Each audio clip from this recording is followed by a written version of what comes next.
Hello, Pathfinders, and welcome to the Find the Path podcast After Party Part 3, covering... Part 4. Is this Part 4? Jesus, this is Part 4. I don't know, it's one of those things. No, it's every 3, so this is 4. Yeah. Okay, so yeah, Part 4, as we continue our tradition of doing an After Party after every 3 episodes or so.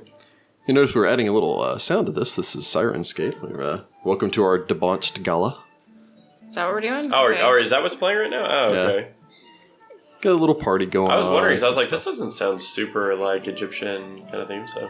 No, well, and it's a little Egyptian. Yeah, it's got a little bit of it. Does actually have a little. It does have a little bit of the flute. I know, it's nice to have some background noise. It's always weird wearing the headphones with no, like, music. I'm just, like, really awkward. Yeah.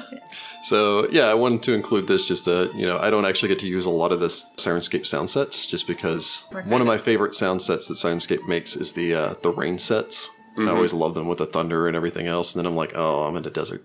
I'm never going to get to use this. Yeah. But you've employed them with a friend of ours games for Carrying Crown. For Carrying Crown. It was great. Yeah. Did a whole battle. In the rain. Yeah, that was a good one. It was very dramatic. All right. So, yeah, this covers episodes, 10, 11, and 12. 10, 11, and 12. And 10 was the Death Dog. 10 was the Death Dog. I haven't actually ever gotten to use a Death Dog before, so that was pretty fun.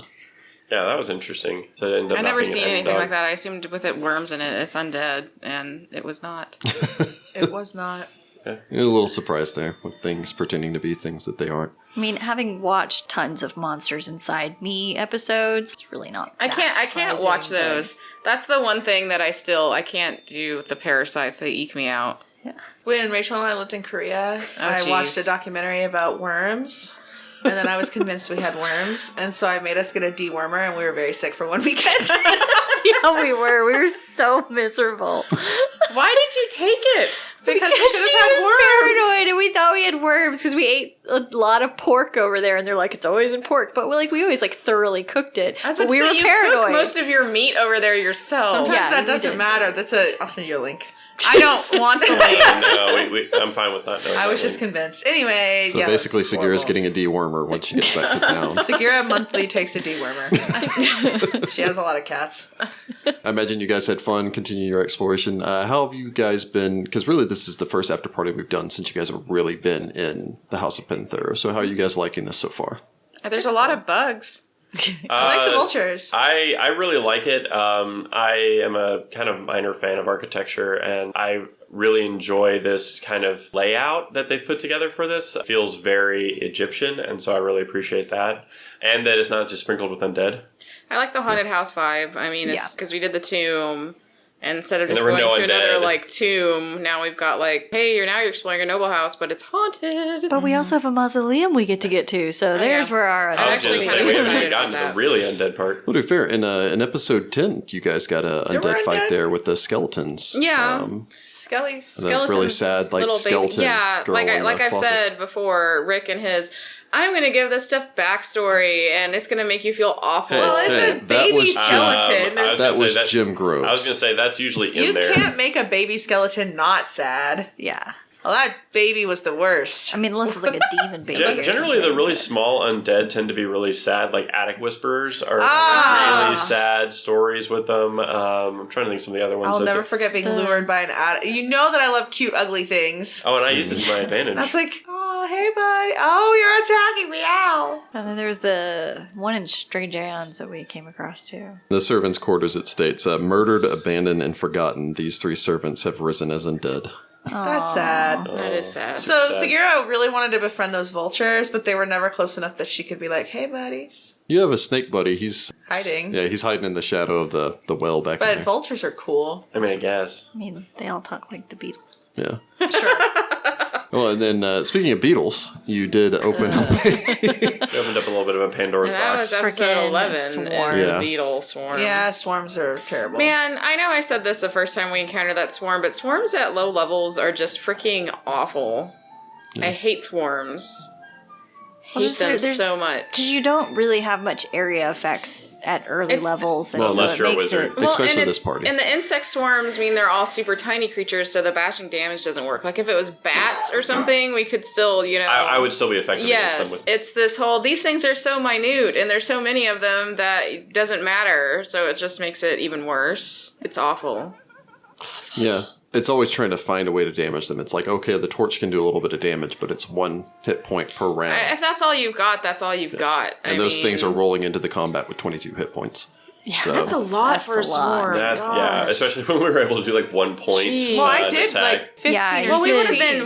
been totally screwed if you didn't have that ability because You would have lost a lot of more channels. Yeah. To keep us up. Yeah. And I'm trying to save those because haunts. Yeah. But Yeah, because interestingly enough, the thing that always occurs to me is like, oh, well, what if you just create water on them? But we were actually out yesterday with the hose. We saw a wasp, and I was like, hey, Jessica, spray that. And she, like, lit it up with all kinds of water and stuff. It just, like, shoo all the way around it. Yeah. So, like, bugs are pretty good at dodging water. My I think mom, you're the first person to ever did- say she lit it up with water. Mom killed a tarantula that was following her around once with the hose. Tarantula? She was That's out. bigger. She was out watering, and this tarantula, it kept coming at her, like, and she's like, if it would have left me alone, I would have let it alone, but it kept trying to, like, attack me. You guys then got into the house actual proper. Yeah, it's been interesting. And that's when we found out that Onuris was a rich boy. Oh, Yeah. You guys did Yeah. find out some We stuff. found some Who we stuff. thought was celibate, but apparently isn't, maybe. Well, he made a hint that he's not Maybe in the celibate. past. Maybe he's in the celibate past. now because of reasons. Oh, would you get turned down? No, maybe he got into like some mama drama, baby mama drama. No, I can confirm that there is There's no a little baby golden mama boy out drama. His golden child. No, that is not a thing. I'm sure eventually we will get into it in the game, but no. But he did grow up rich. So yeah, you found out that he belonged to The M house. the Maffrey. Maffrey. One of the richest families in the city. I mean, it makes sense. They are the richest family in the Yeah. city. Because Sagira was like, rich people, really rich people. Who are the really rich people?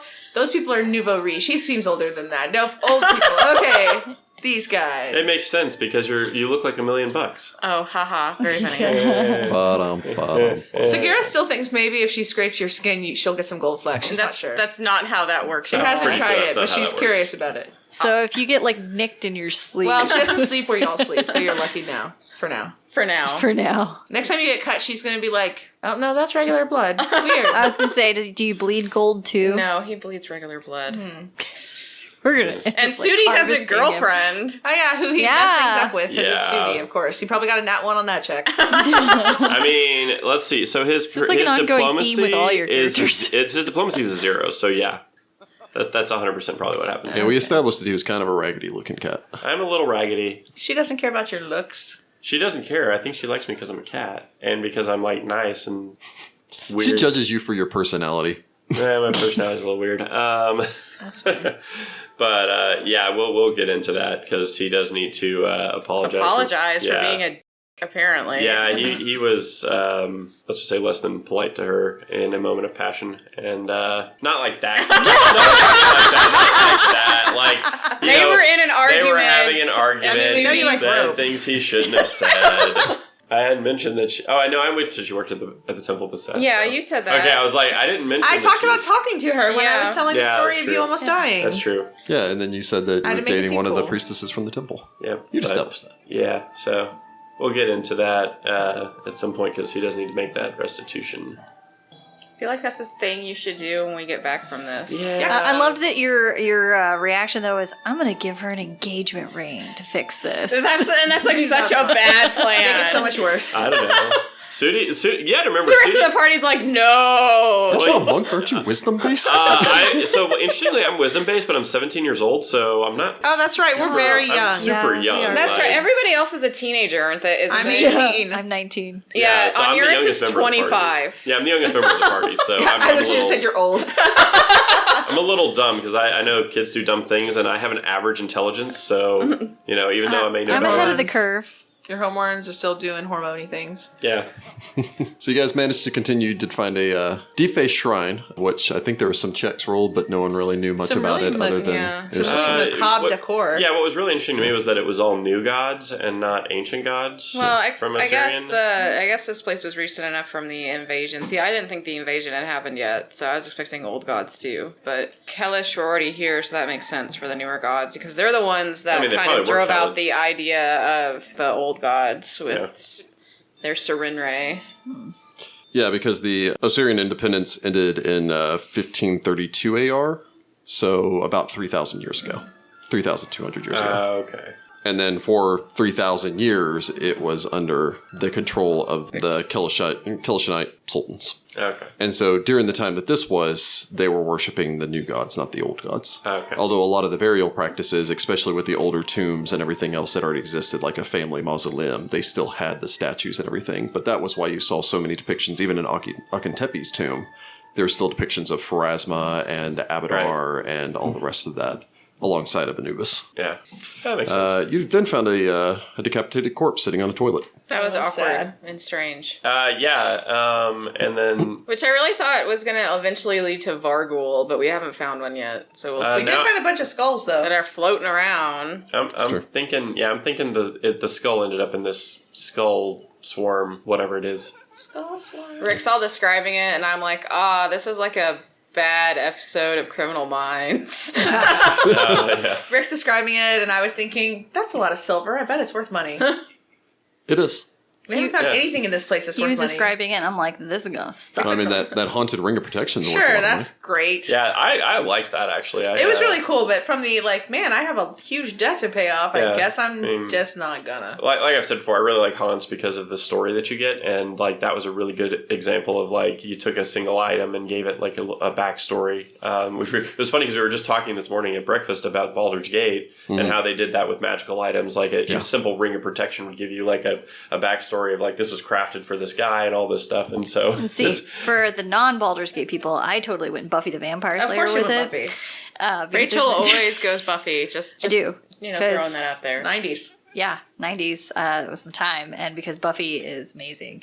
It's been so long since I've watched Buffy. Oh my god, I still have so many of those memorized. Yeah, so here in 5 books from now, if you guys are still, walking around, you might be like, hey, you remember when I got this ring of protection from that haunted place? That was fun. And Sitra awkwardly Ghost caressed on Eurus's face. Yeah. Yeah, and then backed away quickly oh. It'll be a sad memory, because statistically speaking, someone will probably be dead. Probably. Shut up. We're all gonna make that? it. We're gonna make it, guys. Okay, in our defense, the first adventure path we ever played, everybody survived. Yeah. There's at least one breath of life. I was like, I died once. Nobody died. I don't know. That was almost like a pre-planned death, because you knew it was going to happen. I don't consider Breath of Life deaths like a real death. We didn't have to go through all the pain to raise you. You don't have to rebuild a character. It's not a real death. Yeah. Yeah, fair enough. You just have to pay some gold. Okay. But that would kind of just negate anytime that your character is raised. I was going to say, any high-level death at that point doesn't really become, impactful if you can just raise them, and it's not a big deal. I generally consider it impactful. So I only killed Jordan in Curse of the Crimson Throne. And I died like a hero, first off. Because you didn't stay out. Because I was too stupid not to stay out. Yeah, you really shouldn't have done that. Would it be a spoiler to talk about that? Yes. Yeah, okay, I'm not going to spoil it. That's why shouldn't have done. Left it vague. I did something stupid. Really obviously shouldn't have done. Yeah, I did something really stupid. His character was not built for it. Yeah, and I died... I died saving another character, but I died in such a way that they were never going to get my body back, ever. So it would have been like a Miracle or Wish situation, and we were 10th level. So True resurrection, but we didn't have access to that either. Yeah. So you guys basically got to continue circling. I think you finished all but one room down on the ground in the central court. Oh, yeah. The room we're in with the flying skeletons. The room we're in now. Yeah, the room that's between the room we're in and the kitchen, and then the courtyard. I looked in the courtyard. And this entire time, Sudi's been hearing flapping noises. Which is another thing that made me think, headless body, flappy winging noises, Vargoyle. Yeah, who knows? It could just be a bird. Dragon. It could be pseudo-dragon, for all we know, pseudo-dragon. There's lots of flappy things. It could be a lot of different things. It could literally just be a bird. Yeah. Just Strix. It's a bat swarm. Oh. See, but I wouldn't want to attack a bat swarm. Bat swarms wouldn't actually attack you. That's not how bats flippin' work. No, they don't. They all have rabies. In 2nd edition, bats And most bats don't have rabies. Most of them eat fruit. And the bats that have rabies can't fly. To be fair, scarabs don't actually swarm and attack people. They basically just said it's the necromantic energy that drives them mad. Sure. Same with bats. They never give bats that out. No, they don't. Necromantic bat energy. They just assume that bats are just evil. adorable. Haven't you seen the one where he's stuffing face with the watermelon? Bats are the best. Cute. But yeah, you guys did have to go through the foyer, though. Fight a trio of skeletons. And kind of left a haunt back there, too. Yeah. The trio of skeletons did beat down on Onuris, and then you guys actually made pretty quick work I of was them. going to say, I'm just glad the confusion effect only lasted one round because I was like, don't murder each other. Yeah, I mean, a channel definitely helps a lot with that. And then, obviously I'm using blunt weapons, so that helps. And my sun domain power of, I ignored any channel resistance, and I do my level extra in damage when I channel to harm undead. Yeah. It's like, woo! And I got punched in the kidney, so... You don't need that, it's fine. I stabbed myself. Yeah, that's why you have a second one. You don't need the first one. That's your backup. Yeah, so kidney. round 2 of combat was pretty bad for all of you once For the skeletons everyone's were kidneys, apparently. Yep. I don't know why I'm punching diseased women in the kidneys, but, Yeah, jeez. Yeah, I'm maybe kind of a that's bad why Sudi's girlfriend's mad at him. this old lady That's terrible. This old lady comes in and she's like, I'm just having my old bones are hurting. And Sudi's like, I can fix that. Punch. It's not how... He thinks you're he's not a chiropractor. Yeah, that's not how no. that works. I just can't pull my punches because I've never learned how because I've been training to be like a lethal monk. Oh, that's sad. That never happened. That's not how that Citra's the worked. guard at that place. She would have put you on the ground. Yeah, no, that definitely didn't. Segura. Me, myself. The Not one I Citra. play. Goodness. Too many Sagira. S names, guys. There are. Maybe. Segura needs to change her name to, Magira. From, Hercules? I was going to say, it's like, you should totally do, That's like, Megara. the whole vigilante thing and get, like, an identity. I could be Catwoman? No, That's that. The Black Cat. Wait, no, that's also a superhero. Yeah, that's also... Also, I'm White a black Tigress. No. That's a also one, superhero. too. Whiskers McGee. cat. Hey, that was not taken. I'm sure there's a cat somewhere named Whiskers. I mean, Whiskers yeah. McGee. I'm just kind of curious, since you guys have had a couple of games and everything else running through here. So what all do you think has happened with this place? You've gotten to see a number of things back with the haunting. So, like, what do you know about the Pantheru family? I know that a bunch of plague-ridden people basically broke in and I'm suspecting killed most, if not all of them. And then more recently, some creepy mofo broke in and made himself some decorations out of some people's I'm heads. thinking he got driven nuts by the haunts and Possible. has been here ever Or since. there's just This a is a ghoul pretty here. decent sized estate, but for some reason, when we saw that flashback, I'm assuming it's their son since he was looking for the engagement ring. Well, he said, "Come with me across Yeah. the bridge." So... And she said her family. Yeah, so I can't figure out which one's part of the family. I think she's part of the family. Well, it's also a timing thing because we know that they had this huge invasion of people, but this ring was in not really a super lost place as far as Well, we were the able ring to had find to it be pretty here at the easily. house. So he says he can't find it, which means it had to be here at the house, Oh. which made me think he was the son of this house. Because why would it be here if he'd lost it at his... Well, I'll actually raise two things. One is something that at the very least I know Sitra, actually probably all of you would know this. When he said, "Come with me across the river is Tefu. Oh. So they he were- might be they were a gonna noble flee. from Tefu Yeah. that was trying to marry the family here. Secondly, you found the ring amongst the assorted refuse and everything else that was scattered around this room that was once furniture. So you may have just been waiting down at the bottom of the steps for her to show up, drop the ring, and then it rolled off underneath a couch somewhere. And then he's like tearing apart the house looking for this couch. It's like, well, Or I if there can't were, find it. Rats and whatnot. If I don't know if we've seen any rats nest or anything, but it'd be pretty common for them to pick up shiny stuff and take it back. I also now think that this is a he manor. was trying to find that's- someone to give it away to out of a token of his love. This is a manor that is where a ghoul lives, and that's why all the decorations are skulls on silver platters and stuff. Because aren't there just ghouls hanging out?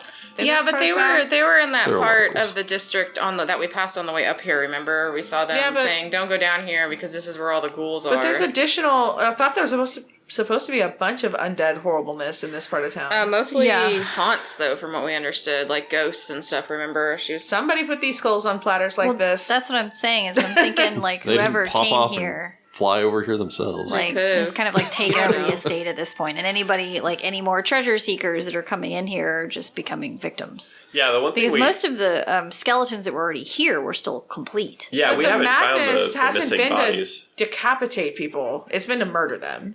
Taking them and posing them on toilets and taking their heads and Well- posing them on goblets. That doesn't feel like the kind of insanity that Sudi and I had. True. So maybe just a serial killer who found this to be a nice place to hole up. Maybe that's what that guy was before his head was removed by whatever. Somebody had to remove his head. We never checked. it's We didn't probably get the partner. detail for it. Was his head cleanly severed off, or was it like bitten off? You guys made the heal check and knew that his head was removed, but that was pretty much it. Okay. You knew that he was about the body had been here for about 3 years. So, and that the it head could was be removed. anything. When he says removed, I just assume Somebody surgical, did it. like surgical precision type thing. So, yeah, you guys basically learned that this place came under attack during the Plague of Madness, that they seem to have murdered everyone. You know that at the very least, assuming that the guy was like, come with me back across the river and everything back to Tefu, that they had a daughter. Yeah. And that was during the Plague of Madness because he seemed to have been infected. Wait, that the couple had a daughter? No. The family. The family had a The daughter. family had a daughter. yeah. Because she was young enough, but you had heard an older woman's voice yelling on a number of occasions when you first showed up. Well, and we then know again. there are kids here because when we first approached the gate, we heard them yelling, "Protect the children." Yeah. Yeah. I assume the second level is going to have a lot of bedrooms. Yeah, and there's probably going to be a lot more skeletons up there. Remains a of lot the more family. hearts. Can't be too many. I'm running out of channeling. Well, I mean, we could always come back. Yeah, and then even once you're done with the house, which you guys are almost entirely done with the ground floor, and then you have the second floor, The mausoleum outside. there's a mausoleum. And now we have an easy way to get to it without having to disturb that giant centipede in the pool. It's true. Yeah. Well, yeah, I mean, that pretty much covers everything that you guys learned during the last 3 episodes, making your way along. You guys are making We'll be some level pretty 3 good time. for episode yeah, 13. You're going to be level 3 as you finish your exploration here, and then I'll have second level spells, guys. we'll be eventually, Nice. hopefully, returning back and getting your 3rd place here soon. Ew. So this is the first after party that we've recorded since we've returned back from PaizoCon 2018, just to date this audio a little bit, although you could also easily check the date that this was released. So PaizoCon will be a little bit past, but this is our first podcast coverage of PaizoCon. If you're interested in our interviews, we have those up on our YouTube page as well as our website for all of our interviews with some of the staff of Paizo and Some No various Direction. other No Direction guys. Sirenscape. Yeah. And if you go back a little bit, our first recording we have up there is actually, he was at PaizoCon, but we didn't get a chance to talk with him. Grant Berger of the Glass Cannon podcast. He's a great guy. Grant a bunch. Yeah. No, he's a great guy. Well, he's from Dallas. So. He is also from Dallas, so we got to give him mad props and respect. Adam There was Daigle's also- also from Texas. Yes, we Yeah. sat with Adam Daigle That at was the awesome. banquet, and somebody said something about Texas, and he was like, "What part of Texas?" And we're like, He was "Well, from- everyone's I think from he said he was Texas, from Beaumont, apparently." right? Yeah, he's from Yeah. Yeah. Or near Beaumont. Yeah, everybody was. And then there was that lady in the random panel that was also from Texas. I'm telling you, Texas people gravitate together. It's true. We already did a field report while we actually did that from Seattle while we were up there. I was for sleeping. I was PaizoCon. very tired. Yeah, Heather turned into a pumpkin. So we gave our opinions pertaining towards that, but I wanted to take a chance to talk a little bit about this just pertaining towards like the podcast. Obviously, with Mummy's Mask, we are going to be sticking with the current edition. We're not going to get like into book 3 or book 4 and then second edition comes out and then suddenly be like, oh, I guess we're switching to second edition. We will be continuing with our first edition play. Yeah, that'd be weird. I mean, second edition doesn't even come out until 2019. In Yeah, August, so it's going to be a bit. 2019. Yeah, I did figure we'd just kind of talk about our impressions. I very much enjoyed this PaizoCon. I honestly would say that it's probably the best one that I've been to. I thought it was quality. They revealed a lot more than I anticipated them to, and this is the first time that we've actually covered it as part of our channel, doing the interviews and everything. And man, that is a great way to get people to start talking about stuff. Oh yeah, they open right up. Special thanks to Luis Loza. Yeah, I still don't know if he really should have told us that, but okay. Whatever, we're rolling with it. Check out our video. It's great. Yeah, but like Rick said, we have interviews, and of course, a lot of other people covered PaizoCon, so there's and plenty if about what any was of you are in, revealed. just as a little cross promotion thing here, if any of you go to the No Direction podcast, they also have recorded every panel except for apparently their recorder didn't catch one. I can't one remember was that? what one it was, but they have one. But otherwise, you can listen to the entirety of it, and they Twitch streamed a lot. They Twitch streamed a lot actually, which I was surprised They and pleased being at. Paizo. That's Oh yeah, Paizo Paizo. Yeah, Paizo yeah. Twitch stream. Let's not play the pronoun game. Yeah, but Paizo actually Twitch streamed a lot of it. That was actually kind of interesting because they had basically one room set up that was the Twitch streaming room, which is pretty cool. It was mostly for everyone's pressing questions, and I think to answer a lot of questions about the upcoming playtest. They actually joked about see if you guys can get more information out of us, especially after like 3 days. days. after 3 days, they're like, oh man, I don't even know what we're not supposed to say anymore. Apparently, Jason Bowman had handed everyone a document about things that they weren't supposed to talk about before PaizoCon started, and by the end of it, people were like, I don't even remember what was on that anymore. Yeah.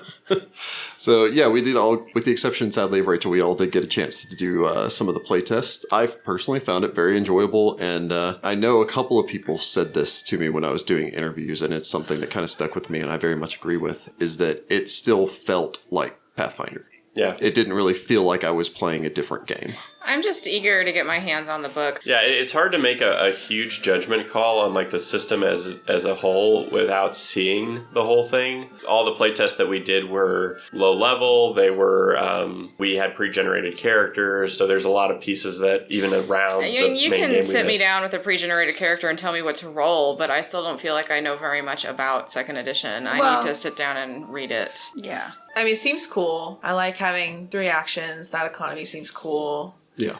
The druid seemed cool.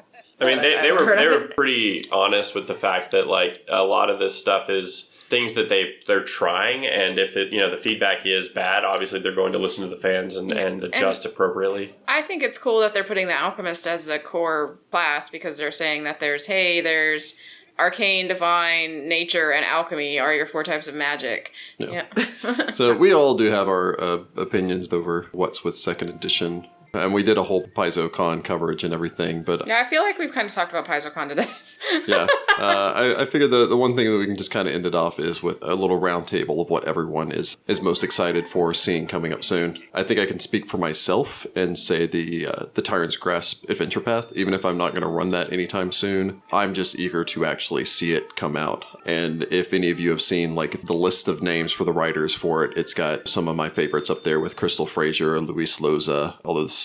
The first adventure path book of his that I'll have read through. But I appreciate his other work, as well as Jason Keeley. It's a whole list. You can go and check it out.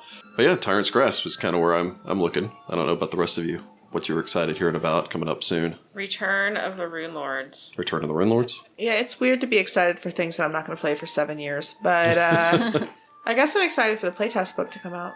Yeah? Because that I actually do get to do something with soon. Yeah, I'm excited for the playtest adventure. Go watch our other podcast, and I can explain why. It's getting long in the tooth. But yeah, the adventure that they're running for the playtest is really cool. I'm really excited about it. Yeah. I'm probably going to second the Rune Lord one, just because I really enjoyed playing Rise of the Rune Lords. I love the Rune Lords so much. I'm not quite as obsessed as Heather is with the Rune Lords. I enjoy it, but I would like to see more of the other Rune Lords. Yeah. Okay. Well, we all have our takeaways and everything else from it. It was a great convention. We very much enjoyed that. We will not be attending Gen Con because we all have very busy lives, but maybe sometime in the future as things progress, if we get enough fan demand, we can make our way to Gen Con. But we're going to do our first of our fan mail segment. As we are now doing a fan mail thing, I almost feel like we should have a little intro thing for it, but I don't really. So fan mail. Hula-doo. Yep, that's our thing. Just soundbite Jessica doing that. Yeah, so we actually got in a piece of fan mail. Gentleman in question provided both first and last name, but for privacy purposes, I'm just going to go with first name. If you guys do want to give us where you're from, that'll be great. Where does a James sound like he'd be from? Jamestown. Jamestown. James from Jamestown. Yes, James from Jamestown. Oh my gosh, you just assigned this man a home. This is where he lives now. So James from Jamestown writes in. No, he's from Sandpoint. There you go. Give him Golarion homes. James from Sandpoint. He really is hateful toward goblins, as one is. He writes in and says, "Screw the goblin." No. He says, "Great podcast, guys!" Exclamation point. So thank you for that, for starters. We love exclamation points. Yeah, we do. We're awesome. I know you guys are playing Pathfinder. Do you play any other role-playing systems? Not recently. We played Weave. So actually, we are intermittently playing Starfinder. We have a Starfinder Adventure Path for Dead Suns that we're running. We're not recording, but we're yes. not recording it. I'm GMing for that because I love sci-fi. There are some great Dead Suns actual plays out there, so if you guys want to check that out. Yeah. We definitely played Weave, which is very cool. It's like a tarot card plus role-playing plus phone app storytelling game. That's pretty It's very nifty. freeform. Yeah, it's very story-heavy, rules light. So that was fun. That was kind of fun, yeah. I used to play... I was just going to say, I guess going around the table real quick, Jess, you played, of course, Pathfinder and this Weave system and also Starfinder. Are there any other systems that you played? We played one game of Numenera. Oh, yeah. Yeah, we did that once. I read the 5e handbook. Yeah. That's it. I thought you guys played a Supernatural RPG with your parents. There is a Supernatural tabletop RPG that's amazing and Supernatural, weird. the TV series, yes. Yeah. Yes, that we roped my parents into playing with us. And it was like they all played themselves. We made my parents their characters based on themselves. And yeah, that was funny. So that was fun. I've played everything that Jess is playing. God, I don't think I've played anything else that's not like a video game system. So I've never played Dungeons and Dragons or 5th edition or anything like that. So we did play...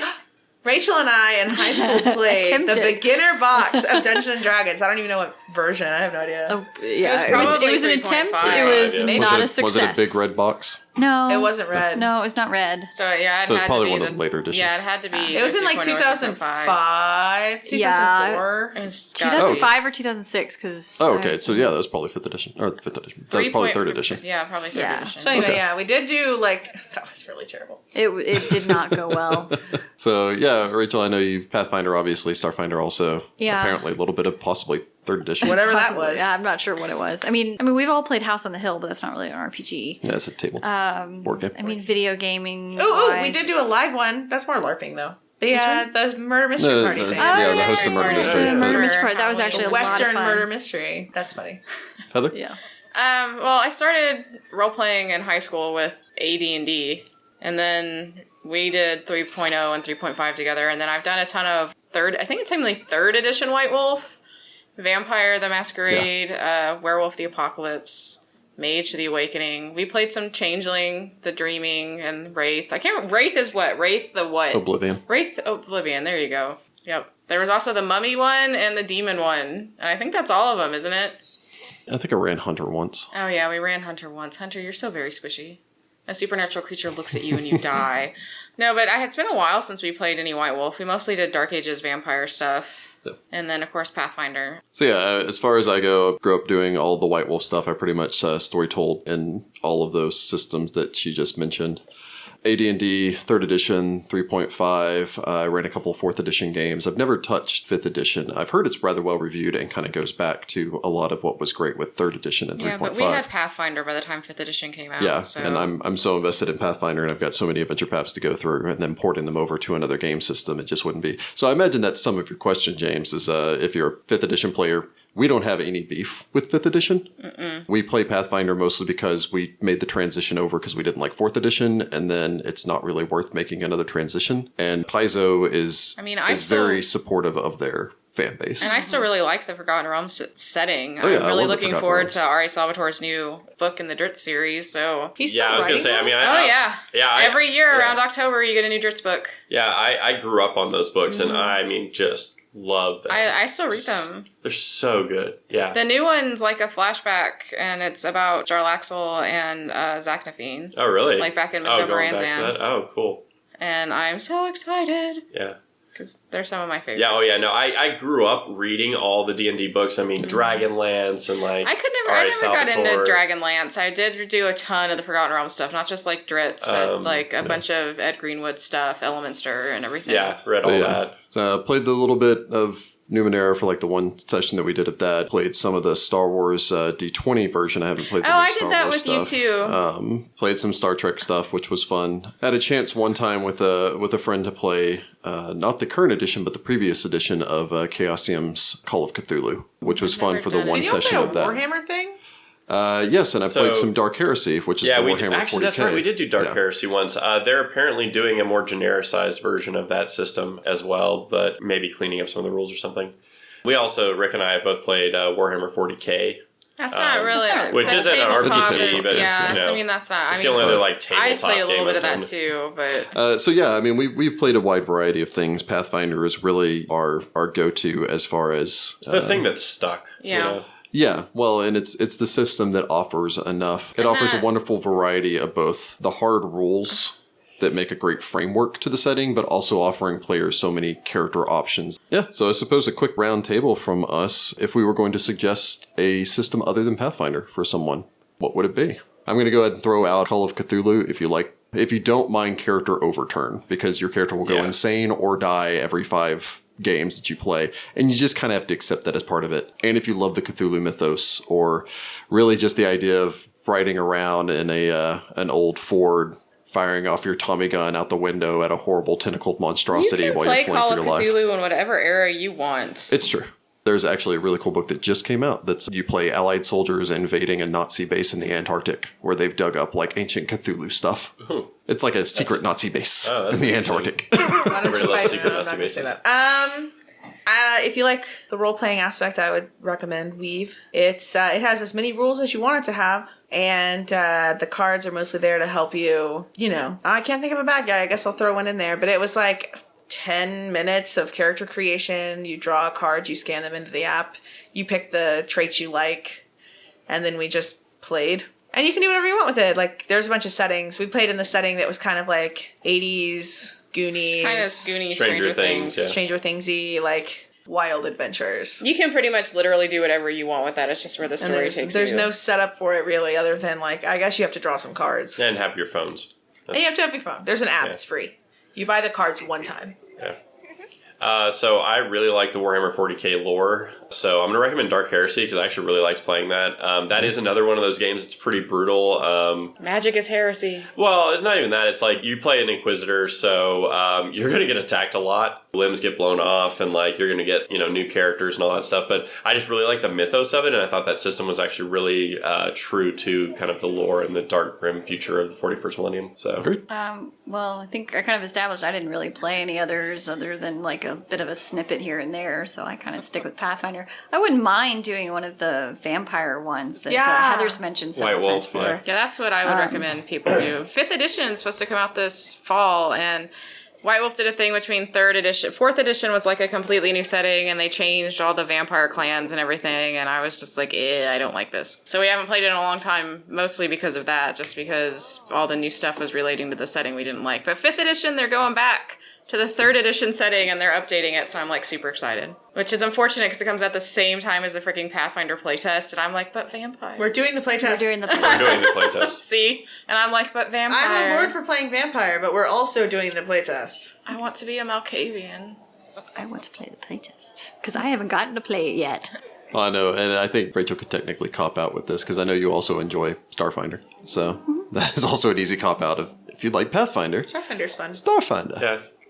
Starfinder is not Pathfinder. If you haven't played it, it feels different. It does feel different not in a bad way. Like it feels different in the right ways. Because it just feels different. Yeah, I just like my character in our Starfinder game, so it skews my whole opinion of the system. Really, if you have a good character, I can adjust to a lot of systems with a good character concept. Yeah, and Jess got an awesome drawing done by Taylor Fisher. Oh yeah, shout out to Taylor Fisher. She was he's so cute.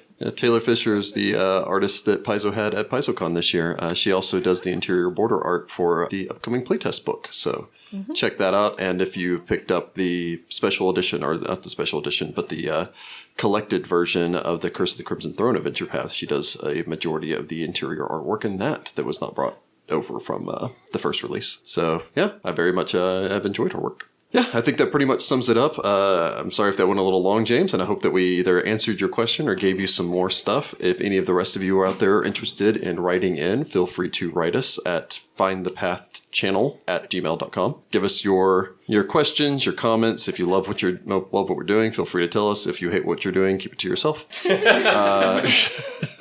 We would love to hear criticism as well. You can also talk to us on Twitter. Yes, you can also talk to us on Twitter. We're pretty good at responding to that pretty fast. You can contact us on Facebook. Except only for Rachel. because I have an extremely busy schedule compared to everybody else. It's true. Get back to Rachel in about 18 months, and she'll talk with you. So hopefully we'll be on to doing...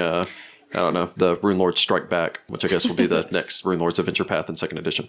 The Rune Lords Strike Back. Well, I feel like they're wrapping the Rune Lords. I was going to say, they're doing Return of the Rune Lords, so it's the Return of the Jedi. So Shattered Star, I guess, would be the Rune Lords Strike Back if that was a thing. Actually, that would be pretty accurate. We haven't played that yet. So, yeah, feel free to write us if you have anything that you'd be interested in us bringing up on air, or just if you want to air your concerns, no pun intended. And until next time, good luck, Pathfinders.